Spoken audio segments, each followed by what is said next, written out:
This is Leadership and Execution, the Art of Back to the Future.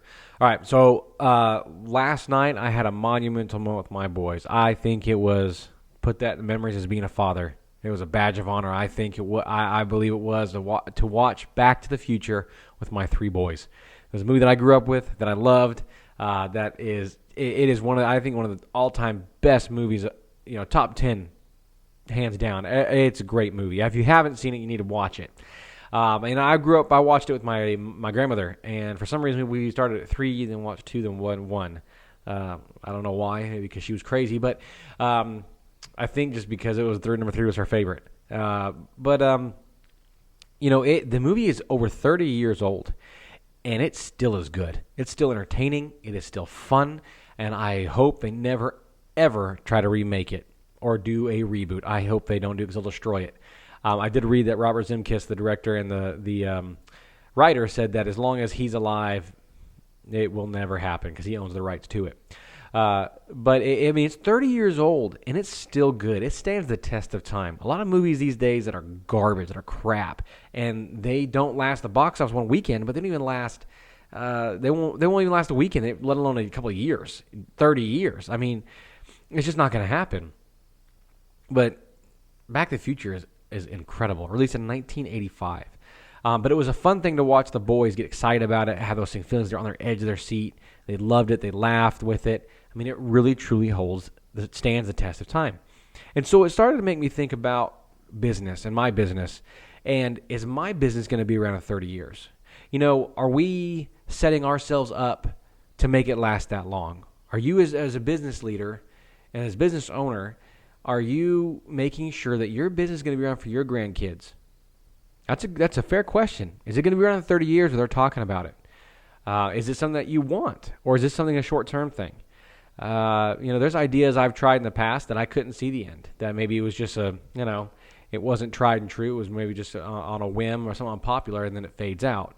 But I had a waste collection company, and that will stand the test of time. I could have had that for 30 years, but I decided to sell it. That was my purpose behind buying it, was to build it up and sell it. That was my purpose. But I could still have it today, and I could have it where my kids would probably be running it one day, because it's the same principles, and it's going to be around forever. It's a recession-proof business. When I was at Funnel Hacking Live last week, Ryan Holiday, he's written some great books. The Obstacle is the Way, Ego is the Enemy. Great things. And he talked about his new book called The Perennial Seller. And he spoke a little bit about this subject at Funnel Hacking Live. But the book says the Perennial Seller, the art of making and marketing work that last. So he talks about the longevity of businesses. And he gave examples of different businesses that had been around since 1920s, 1800s, even one that's been around since the 1600s. That's incredible. It lasts. So what does it make? What makes them last longer? What makes them, stand the test of time, like Back to the Future? And I'm excited. I haven't read his book, The Perennial Seller. It is on my read list. As soon as I'm done with a few other books, it is on my read list. So I'm excited, and I probably would do another podcast where it really dives into it, or maybe even summarize each chapter. I would love to, because that's something I would love to do, is read these books and summarize each chapter in a format for people and for myself too. But I think it'd be a lot of fun.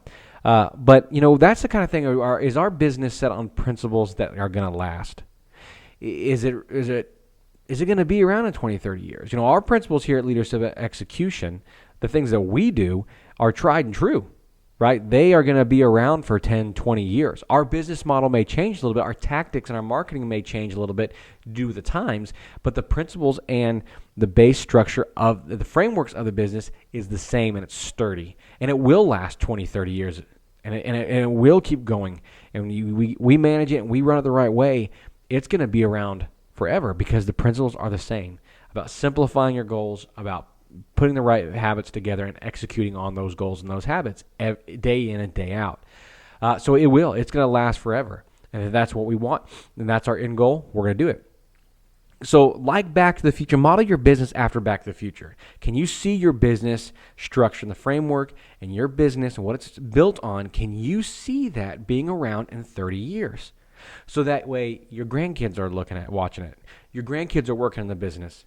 Your kids are doing it. Your family's doing it. It is part of the family dynasty, I guess you could say, right?